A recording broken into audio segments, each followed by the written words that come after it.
मैं कनाडा जैसे देश में जेल में जेलर थी और ज़्यादातर जेल में मेरी नाइट ड्यूटी लगती थी। एक रात एक मुलजिम औरत ने बच्चे को जन्म दिया और बोली, मेरे बच्चे को तुम रख लो। वह नहीं चाहती थी कि जेल में उसका बच्चा रहे। वैसे तो मैं बे औलाद थी, जल्दी से उस बच्चे को छुपाकर घर ले आई। पर बच्चे की शक्ल देखकर मेरे पति रोने लगा और बोला, जल्दी से उस बच्चे को उसकी माँ के पास छोड़ आओ। मैं मजबूर होकर वापस जेल गई। सर पर आसमान टूट पड़ा जब देखा मेरी ज़िंदगी की कहानी अजीबोगरीब है। मेरी ज़िंदगी में मेरा बचपन, जवानी और उम्र का ये हिस्सा बाकी लड़कियों से बहुत अलग है। इसलिए मैं अपनी कहानी आज सबको सुनाने जा रही हूँ। शुरुआत अपने माँ बाप की ज़िंदगी से करूँगी। उनकी शादी पसंद की थी। मेरे पापा पंजाब से कारोबार के सिलसिले में कनाडा गए थे। वे वहीं पर अपनी ज़िंदगी के बहुत सारे साल गुजारे और वहीं पर माँ से उनकी शादी भी हुई। मेरी मम्मी कनाडा की एक बहुत खूबसूरत औरत थी और मेरे पापा के पास बहुत सारी दौलत थी। दोनों की जोड़ी चांद चकोर के जैसी थी। उनकी शादी के शुरू के दिनों में तो बहुत अच्छे गुजरे थे। पहले ही साल में मम्मी उम्मीद से हुई और हम बहन भाई जुड़वा उनकी कोख में बढ़ने लगे। हमारी पैदाइश भी तो पापा और मम्मी की खुशी आसमान को छूने लगी। फिर पापा ने अपने वतन आने का फैसला किया और हम सब अपने वतन पंजाब वापस आ गए। पंजाब हमें कुछ रास नहीं आया। आकर पापा ने यहीं कारोबार शुरू किया, लेकिन दिन ब दिन कारोबार में नुकसान ही नुकसान होता चला गया। भारी नुकसान ने पापा की जान ले ली और एक दिन उन्हें दिल का दौरा पड़ गया और इस दुनिया को छोड़कर चले गए। मेरे भाई की उम्र सिर्फ 6 महीने की थी कि पापा की मौत के बाद मम्मी का यहाँ कोई ना रहा। ससुराल भी बस नाम का ही था। मम्मी को ना कोई सहारा था, इसलिए मम्मी ने वापस कनाडा जाने का फैसला कर लिया। उनके मायके से भी उनको लेने उनके भाई आ गए, लेकिन मेरी मम्मी ने उनके साथ जाना अच्छा नहीं समझा। लेकिन बिल्कुल जाने के टाइम ही मेरी दादी ने उनसे हम बहन भाई को अपने बेटे की आखिरी निशानी कहकर छीन लिया। फिर मम्मी के मायके वालों को भी यही बात ठीक लगी कि अभी जवान लड़की है, अगर बच्चे साथ होंगे तो दूसरी शादी नहीं हो पाएगी, इसलिए बच्चे अपने खानदान वालों के ही पास रहने दो। और फिर हमारी माँ को हम दोनों बहन भाई को रोते बिलखते एक दूसरे से जुदा कर दिया। मेरी माँ कनाडा वापस चली गई और हम दोनों भाई बहन यहाँ दादी के रहमो करम पर छोड़ गई। कुछ टाइम तो मेरी दादी ने पाला। 5 साल की उम्र को पहुँचते तो दादी भी चल बसी। फिर चाचा और चाची के हाथ में हम आ गए। अब से हमारी ज़िंदगी ऐसी नर्क हो गई कि बचपन जैसे खो गया। हमारी आंखों के सामने सारे घर में बच्चे खेलते कूदते रहते हैं, लेकिन हम भाई बहन बस तरसते हुए आंखों से उन्हें देख सकते थे। खेलने की हमें परमिशन नहीं थी। मैं तो बहुत जल्दी समस्याओं में ढल गई थी, लेकिन कहते हैं लड़के किसी के बस में बहुत जल्दी नहीं आते। इसलिए कभी कभार मेरा भाई जब बाकी बच्चों को खेलता देखकर उनमें शामिल हो जाता तो चाची का जूता दूर से बहुत तेजी के साथ उसकी तरफ ऐसा आता, ठीक निशाने पर मेरे भाई के सर में ठा करके लगता। फिर तो भाई को होश संभालने में 10 मिनट लग जाते और ये सब देखकर मैं इतनी डर जाती कि बस हम दोनों भाई बहन एक कोना पकड़कर बैठ जाते। एक को तो गोद लिया था, लेकिन वह भी जब 10-12 साल का हुआ तो अपने पापा के पास लौट गया। हम भाई बहन भी जवानी की तरफ बढ़ रहे थे। चाची की लड़की भी करीब करीब हमारी ही उम्र की थी। उनके एक बेटे की मृत्यु हो गई थी। इस बात पर गहरा सदमा पहुंचा था, लेकिन जल्द ही उसने खुद को संभाला। फिर उसके दिमाग में एक आइडिया आया कि उन्होंने अब मेरे भाई के सर पर प्यार का हाथ रख लिया कि चाचा और चाची अब उम्र के इस मोड़ पर थे जब उन्हें अपने लिए भी कोई सहारा चाहिए था और भाई के सर पर हाथ रखने की वजह से उनका बुढ़ापा था। चाचा चाची ने हम दोनों को पालना शुरू किया था। हमारा स्कूल जो छुड़वा दिया गया था, अब फिर से उन लोगों ने पढ़ाई शुरू करवा दी थी। हम भाई बहन भी अब दिल से पढ़ने लगे थे। हमारी मम्मी कनाडा की खूबसूरत औरत थी, जिसके नतीजे हम भाई दोनों बहन भाई भी यहाँ के सारे रिश्तेदारों से बिल्कुल अलग दिखते थे और हमारे साथ अब हमारी कदर भी बढ़ने लगी। अब मेरे भाई का बहुत ख्याल रखते थे। अब भाई मुझसे भी ज़्यादा उन लोगों के साथ बातचीत करता। मैं खुद को बहुत अकेला महसूस करने लगी थी और दिन ब दिन थोड़ी मायूस होने लगी थी, क्योंकि मेरी अभी भी वही नौकरों जैसी हाल थे। कॉलेज से वापसी पर घर का सारा काम मेरे लिए छोड़ दिया जाता था। मैं काम में लगी रहती तो थकान की वजह से सुबह कॉलेज जाने का मेरा दिल नहीं करता था। फिर मैंने पढ़ाई छोड़कर घर का काम ही संभाल लिया था, जिससे किसी को कोई भी ऐतराज़ नहीं था। मेरी कज़न का किसी लड़के के साथ अफेयर चल रहा था। उन दोनों का उठना बैठना, खाना पीना, घूमना साथ ही होता था। हम भाई बहन ने बहुत दुख देखे थे, लेकिन मेरे साथ तो अभी भी यही सब होता था और मेरे भाई के साथ ऐसा कुछ भी नहीं होता था। अब वह बहुत खुश रहने लगा था। कुछ दिन के बाद मेरी चाची ने अपनी बेटी की शादी उसी लड़के से करवा दी और वह अपने ससुराल चली गई। लेकिन मेरा नसीब तो अभी भी अंधेरों में ही डूबा रहा था। जब हम दोनों 8 साल के थे तो हमें अपने माँ बाप की शादी की तस्वीर चाची ने दिखाई थी। तब मैंने और भाई ने सोचा कि हम लोग बड़े होकर माँ से मिलने ज़रूर जाएंगे। तब से मैंने वह तस्वीर संभाल रखी थी और इस इंतज़ार में थी कि भाई बड़ा होकर मुझे मम्मी से मिलवाने लेकर जाएगा। मेरा भाई अब बड़ा था, इसलिए मैंने मौका पाकर उससे बात करने की कोशिश की और वह तस्वीर लेकर उसके पास गई। लेकिन मेरी हैरत की इंतहा न रही जब मैंने अपने भाई को इतना बदला हुआ देखा। उसको मम्मी की तस्वीर देखने की भी कोई ज़रूरत महसूस नहीं हुई। उसने मुझे इस बात पर ही धमका दिया, ये बेकार के ख्याल अपने दिमाग से निकाल दो। तुमने देखी नहीं कि कितनी मुश्किलों के बाद हमारी ज़िंदगी में अच्छा टाइम आया है और मैं अब बेकार में इन को छोड़कर कहीं नहीं जाना चाहता। माँ को हमारी फिक्र होती तो हमें इस तरह अकेला छोड़कर क्यों जाती। अब मेरी ज़िंदगी में सबसे बढ़कर मेरा ख्याल रखने वाली और मुझे अपना बनाने वाले मेरे चाचा और चाची हैं। ये शब्द सुनकर तो मेरे पैरों तले से ज़मीन ही निकल गई। ऐसा लग रहा था मेरा इकलौता सहारा मेरा भाई भी मुझसे दूर हो चुका है। यही तो मेरी आखिरी उम्मीद था, लेकिन वह भी बदल चुका था। बदलता भी क्यों नहीं, उसे तो सब कुछ मिल गया था। एक मैं ही थी जो अभी तक हर चीज़ और रिश्तों से दूर थी। मैं एक बेटी होकर माँ की कमी को कैसे भुला सकती थी। लेकिन फिर हालात की नज़ाकत को समझते हुए मैंने भी चुप्पी साध ली और फिर सब्र के कड़वे घूंट पी लिए थे। मुझे इंतज़ार था सही टाइम आने का, क्योंकि मैं ज़िंदगी में एक बार ही सही लेकिन माँ से ज़रूर मिलना चाहती थी। आज तक जो ताले मैंने अपनी ज़ुबान पर लगाए थे वह सब माँ के सामने खोलना चाहती थी। अपने सारे दुख अपनी माँ को बताना चाहती थी। उनके छोड़ के जाने के बाद ज़माने ने कैसे कैसे हम पर सितम ढाए थे। भाई के बदल जाने के बाद मैंने अपने भगवान से दिल लगाया था। मुझे अब उस घर में किसी रिश्ते से कोई मदद की उम्मीद नहीं थी। मैं सारे काम अकेले निपटाने के बाद भी बस भगवान में बिजी रहती। रातों को जाग जाग कर भगवान से प्रार्थनाएं करने में बिजी रहती, क्योंकि मेरा एक ही सहारा जो भगवान थे। अपने दिल की सारी बातों को उनसे बताया करती थी। मुझे एक दिन ज़रूर मिलना था। कई बार मुझे घर से भागने का भी ख्याल आया, लेकिन फिर अपने दिल को समझाया कि मैंने कभी कोई गलत रास्ता नहीं अपनाया, वरना लोग मेरी माँ को बुरा समझेंगे और कहेंगे कि ज़रूर उसकी माँ बुरी औरत रही होगी जिसकी वजह से बेटी ने ऐसा कदम उठाया है। कुछ साल मेरे इसी तरह बीत गए। दिन रात भगवान की भक्ति करती रही, लेकिन इन सालों में मुझे जितना सुकून मिला था उसे दिल को एक तसल्ली मिल गई थी कि दुनिया नहीं तो भगवान को मेरी सारी ज़रूरतें पूरी करनी होंगी। फिर एक दिन भाई मेरे कमरे में आया। ये कई महीनों बाद हुआ, क्योंकि उसको अब बहन से बात करने के लिए भी अपनी चाची और चाचा और अपने मंगेतर की रजामंदी देखनी पड़ती थी। और फिर मैंने भी उसकी ज़िंदगी में इंटरफेयर करना छोड़ दिया था, क्योंकि उसको सब कुछ मिल गया था। मेरी चाची ने मेरे भाई का रिश्ता तय कर दिया था। उन्होंने अपने दोस्त की बेटी से मेरे भाई का रिश्ता तय कर दिया। मेरा भाई अब हमेशा बहुत खुश रहता था, उस लड़की को पसंद भी करता था। मैं भी अपने भाई की खुशी में खुश थी। फिर भाई ने आकर बताया कि कुछ दिन में उसकी शादी होने वाली है। मैंने उसको मुबारकबाद दी तो उसने कहा, मैं चाहता हूँ तुम्हारा भी घर बस जाए। कहीं मेरी शादी के बाद ये लोग उम्र भर तुम्हें नौकरानी न बना लें। मैं तुम्हें बर्बाद होता नहीं देखना चाहता। ये कहते उसकी आंखों में आंसू भर आए। आज पहली बार मुझे भाई के अंदर बाप का रूप दिखाई दिया था।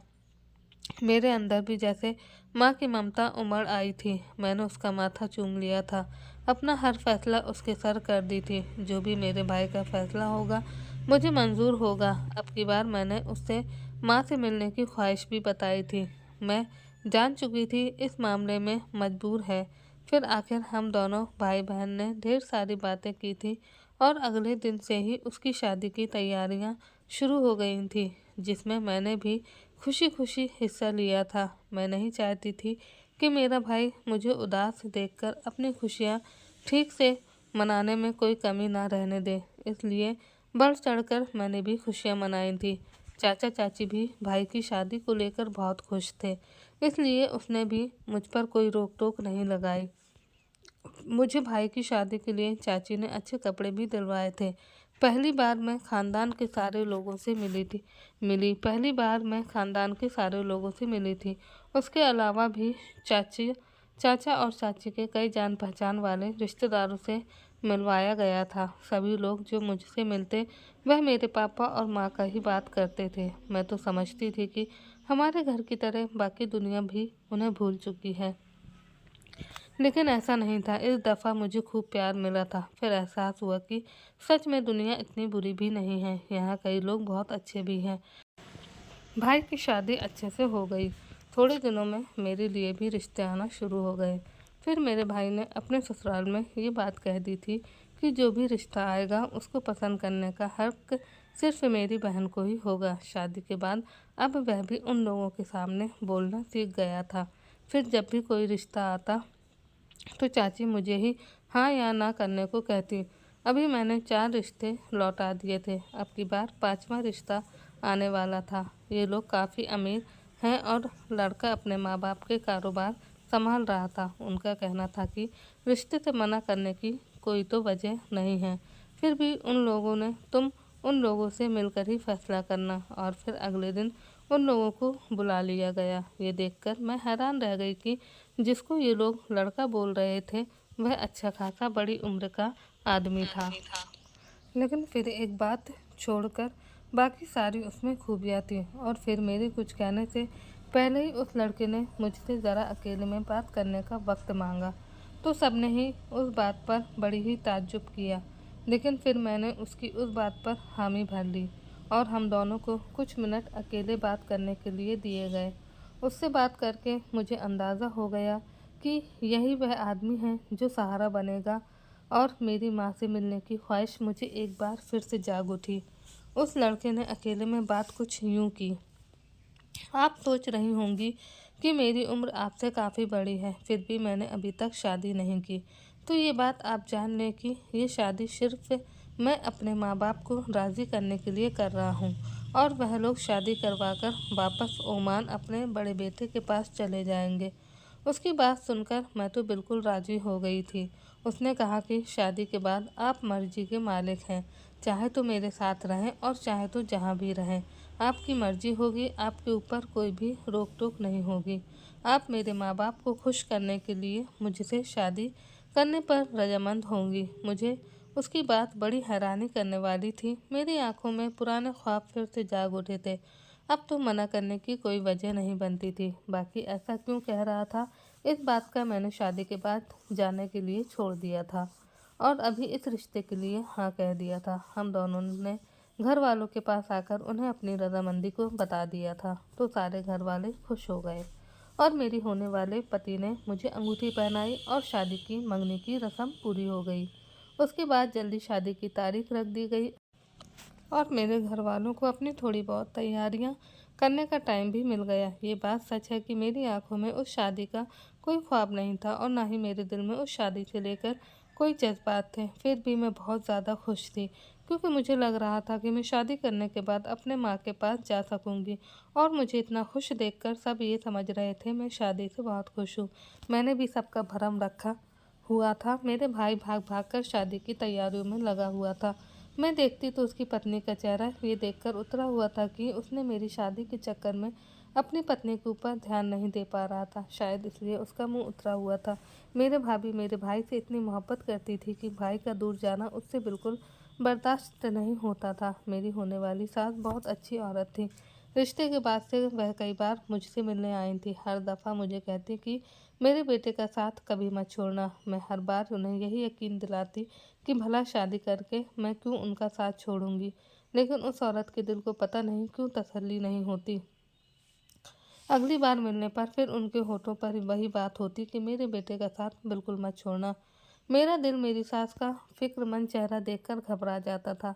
आखिर उनके बेटे की ऐसी क्या बात थी जिसकी वजह से उन्हें यह डर था कि मैं उनके बेटे का साथ छोड़ दूंगी। और फिर ये बात भी मेरे दिमाग में थी कि मेरे होने वाले पति ने भी उस दिन अजीब बात कही थी, शादी के बाद तुम जहाँ चाहो रह सकती हो। अब मेरे लिए ये बात जानना तो शादी के बाद ही था, इसलिए मैं हर बार इस बात का यकीन दिलाती थी, आपके बेटे का साथ जिंदगी भर निभाऊंगी। मेरी सास मेरी बात सुनकर बहुत खुशी खुशी जाती और मुझे आशीर्वाद देती, और फिर वही तो मेरी उम्मीद थी, मैं भला उनका साथ कैसे छोड़ देती। मेरी होने वाली सास मुझे अपने साथ शॉपिंग करवाने के लिए लेकर गई। वह दिन मेरी ज़िंदगी में पहली बार था जब मैंने अपने लिए शॉपिंग अपनी मर्जी से की थी। पहले तो हमेशा कज़न की उतरन ही पहनती थी, फिर कभी किसी दिवाली पर नया जोड़ा पहनती थी। वह चाची ने अपनी मर्जी से सिलवाया होता था। आज मैं खुद को बहुत आज़ाद महसूस कर रही थी। सास और होने वाला पति दोनों मेरे साथ थे। मुझे अच्छे से अच्छे, महंगे से महंगे चीज़ें पसंद करने के लिए कहा गया। मुझ पर जचती हुई ज्वेलरी और ड्रेसें देखकर बहुत खुश हो रही थी। आखिर मैं भी एक लड़की थी, जिंदगी भर अच्छी चीज़ों के लिए तरसती थी। इतना सब कुछ देखकर मुझे अपनी किस्मत पर यकीन नहीं आ रहा था। मुझ पर तो किस्मत ऐसी मेहरबान हुई कि लोगों के कदमों से उठाकर सीधा आसमान की बुलंदियों तक पहुंचा दिया।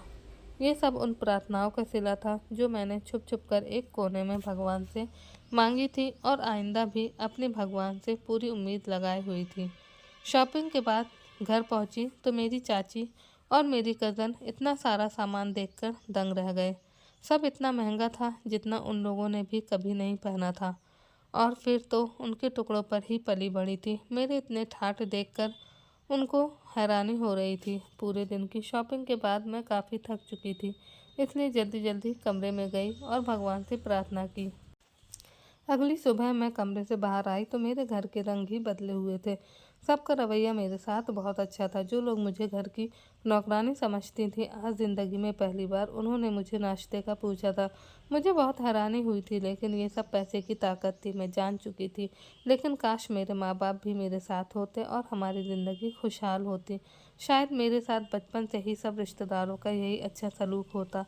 लेकिन हमने अपने बचपन में कितने दुख देखे थे, मैं गुजरे दिन कभी नहीं भूल सकती थी। मेरे लिए चाची ने नाश्ता लगाया था, मैंने भी मुस्कुराकर उनका धन्यवाद किया था। सारी ज़िंदगी उनसे कोई शिकायत नहीं की थी, तो अब जाते जाते मैं उनका भरम नहीं तोड़ना चाहती थी। उन्हें यही गुमान रखने देना चाहती थी कि उन्होंने हमारी परवरिश की और हमारे माँ बाप के बाद हमें पाला है। शाम को मेरी मेहंदी की रस्म थी। भाई और मेरी चाची और मेरी भाभी दोनों मेरे पास आ गईं और मेरा हाथ पकड़कर मुझे अपने साथ ले गईं। मेरे साथ जितनी उन्होंने बदसलूकी की थी वह तो परवरिश का हिस्सा था। शायद ये सब इसलिए था कि मैं शादी के बाद भी उनसे अच्छे ताल्लुक़ बनाए रखूं। सबसे बड़ी वजह मेरे होने वाले पति की दौलत थी। उनका ये प्यार और मीठे बोल सुनकर मेरी आंखों से आंसू बहे जा रहे थे। आज मैं खुद को पहले से कहीं ज़्यादा फ़कीर समझने लगी थी। दुनिया और दौलत की अहमियत इंसान की हैसियत बदल देती है। एक पल में मुझे नौकरानी से महारानी बनाने में देर नहीं लगाई। मेरी हैसियत अब बदल गई थी। चाची ने मुझे अपने सीने से लगाया था। पार्लर पहुंचकर मेरा महंगे से महंगा ट्रीटमेंट करवाया गया। आज शाम मेहंदी की रस्म के लिए फिर सजाया गया। यूँ मेहंदी की रस्म पूरी हो गया। अगले दिन मेरी शादी थी। न जाने क्यों सारी रात मेरी आँख न लग सकी। दिल में अजीब तरह के जज्बात उभरने लगे थे। माँ बाप को तो मैंने नहीं देखा था, लेकिन एक ही भाई था जिसे भी अब दूर होने जा रही थी। मेरे साथ बचपन से ही दोस्तों की तरह था। हम दोनों जुड़वा थे, इसलिए हर पल साथ दिया था। बेशक हमने ज़िंदगी में खुशियों से ज़्यादा दुख झेले थे, लेकिन फिर भी एक दूसरे के साथ हमने हर बात बर्दाश्त करने की हिम्मत थी। भले ही मैं भाई की हम उम्र थी, लेकिन हमेशा ही मैंने बड़ी बहन बनकर माँ के फ़र्ज अदा किए थे। भाई को अकेला छोड़कर जाने का सोचकर मेरा दिल बहुत घबरा रहा था। अजीब अजीब ख्याल मेरे मन में आ रहे थे। जिस भाई ने मेरा रिश्ता मेरी पसंद के करवाने के लिए घर वालों से झगड़ा मोल लिया था, वह भाई क्यों मुझसे इतना दूर रहने लगा था। मेहंदी की रस्म में भी पूरी शाम मैंने उसको नहीं देखा था। न जाने कहाँ गुम था, न जाने किस कोने में जाकर छुप गया था। मेरी आंखें उसको देखने के लिए तरस रही थी। इस भरी दुनिया में मेरा एक ही तो सगा भाई था। सुबह की हल्की हल्की रोशनी जैसे ही मेरे कमरे की तरफ दिखाई दी, मैं बाहर आ गई। दिल पर एक अजीब सी उदासी छाई हुई थी। आंगन में तो ये देखकर जान ही निकल गई कि मेरा भाई आंगन में अकेले एक मेज पर लेटा हुआ था। मैं भागकर उसकी तरफ पहुंची तो देखा वह गहरी नींद में था। न जाने कब आकर बाहर सो गया होगा। मेरा दिल डूबने लगा। क्या वजह होगी जो यहाँ पर सोया है। दिल में सोच सोच कर डर पैदा हो रहा था। पता नहीं उसकी पत्नी ने कुछ कहकर बाहर तो नहीं भेज दिया था, या चाची से कोई अनबन हुई है। मैंने भाई के सिरहाने बैठकर उसका सिर अपने गोद में रख लिया और उसके बालों में उंगलियां फेरते हुए सहलाने लगी।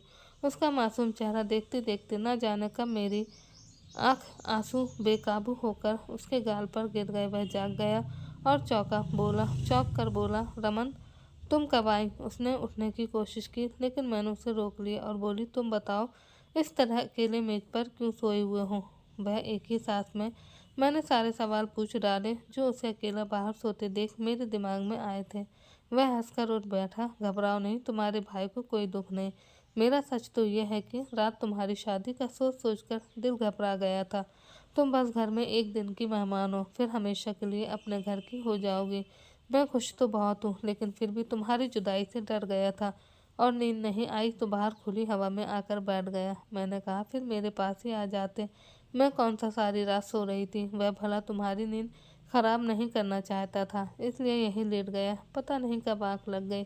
फिर हम दोनों बहन भाई देर तक अपने बचपन से लेकर जवानी तक ढेर सारी बातें करते रहे, एक दूसरे के दुख सुख याद करके कभी हंसते कभी रोते। थोड़ी ही देर में सामने से मेरी भाभी दिखाई दी, जो नाश्ते की ट्रे हाथ में उठाए हमारी तरफ आ रही थी। दूर से उन्हें आता देखकर हम दोनों ने अपने आंसू साफ किए और खुद को संभाल लिया और अपना हुलिया ठीक करके भाभी को देख कर के मुस्कुराने लगे। फिर हम तीनों ने मिलकर नाश्ता किया और फिर नाश्ते के बाद जल्द ही चाची आ गई। उन्होंने आते ही जल्दी जल्दी मचा दी, क्योंकि आज मेरी शादी का दिन था, हजारों काम थे। चाची ने मेरा चेहरा देखकर मेरे अंदर की उदासी भाप ली और बोली, रमन मुझे लगता है तुम पूरी रात नहीं सोई हो। उनके सवाल करने पर मैंने कोई जवाब नहीं दे सकी और चुपकर सर झुका लिया। चाची ने कहा, चलो बच्ची, तुम थोड़ा आराम कर लो, ऐसा उतरा हुआ चेहरा दुल्हन का अच्छा नहीं होता। मुझे अपने कमरे की तरफ भेज दिया। फिर मेरी आंख लग गई। मुझे सोते सोते पता नहीं कितना टाइम हो गया था। मेरी आंख खुली जब किसी की आने की आहट हुई। मैंने आंखों से ही टाइम देखते ही मैं हैरान हो गई कि मैं इतना सारा टाइम सोई।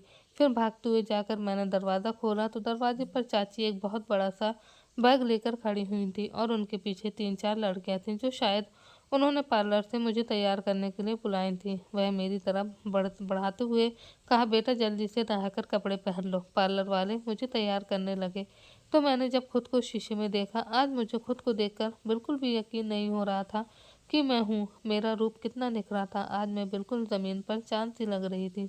ये सब मेरी माँ की बदौलत थी, क्योंकि मेरी शक्ल सूरत बिल्कुल मेरी माँ पर गई थी। मेरा बहुत दिल चाह रहा था कि मैं माँ से मिलूं, आज के दिन अपनी माँ के आशीर्वाद लूं। ऐसे ही टाइम बीत गया और अब मेरी बारात आने वाली थी। पहले कभी हमारे पूरे खानदान में ऐसी शादी की नहीं हुई थी। मुझ पर नज़र पड़ते ही मेरी सास जोर से भागती हुई मेरी तरफ आई और चाची और मेरी कजिन मेरे हाथ छुड़ाकर मुझे अपनी बाहों में संभाल कर स्टेज पर ले गई। स्टेज पर पहुंच गए। मेरा दूल्हा मेरे स्वागत के लिए खड़ा हो गया और फिर हम दोनों की शादी गुरुद्वारे में हो गई। मैं आंसुओं की बारिश के साथ जाकर अपने दूल्हे के गाड़ी में बैठ गई। ससुराल पहुंची तो उनका घर देखकर मुझे किसी महल सा लग रहा था। उस तरह फूलों से सजाया गया था। मेरी सास ने मुझे अपने कमरे में लेकर गई, जहाँ मेरा बेड सारा फूलों से ही सजाया गया था। मेरे कदमों में फूल ही फूल थे। गुलाब तो मुझे शुरू से ही पसंद थे, लेकिन किस्मत इतने सारे गुलाब मुझ पर कभी निछावर कर देगी, ये मैंने कभी सपने में भी नहीं सोचा था। मेरी सास ने बेड पर बिठाकर कहा, अभी तुम्हारे दूल्हे को भेजती हूँ। ये कहकर वह बाहर चली गई और मैं कुछ देर सिर्फ उस कमरे को ही देखती रही। पति ने कमरे में आकर मेरा स्वागत किया था, जहाँ एक प्यार के एहसास के साथ मैं डरी हुई थी।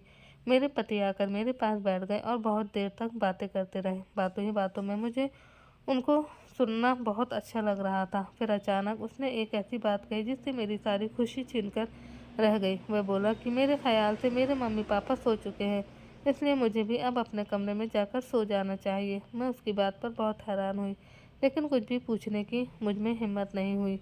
बस मैं उसको सवालिया नज़रों से देखने लगी। उसने मेरी नज़रों का सवाल समझते हुए उसने कहा, मैंने पहले ही तुम्हें बताया था कि शादी में सिर्फ अपने माँ बाप की खुशी के लिए कर रहा हूँ।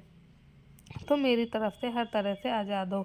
ना तो मैं तुम पर कोई हक जताऊंगा और न ही तुम्हें खुद पर कोई हक रखने दूंगा, लेकिन मेरी हर चीज़, रुपया पैसा तुम इस्तेमाल कर सकती हो। मेरे अलावा इस घर की हर चीज़ पर तुम्हारा मालिकाना हक रहेगा। ये कहते हुए वह कमरे से बाहर चला गया।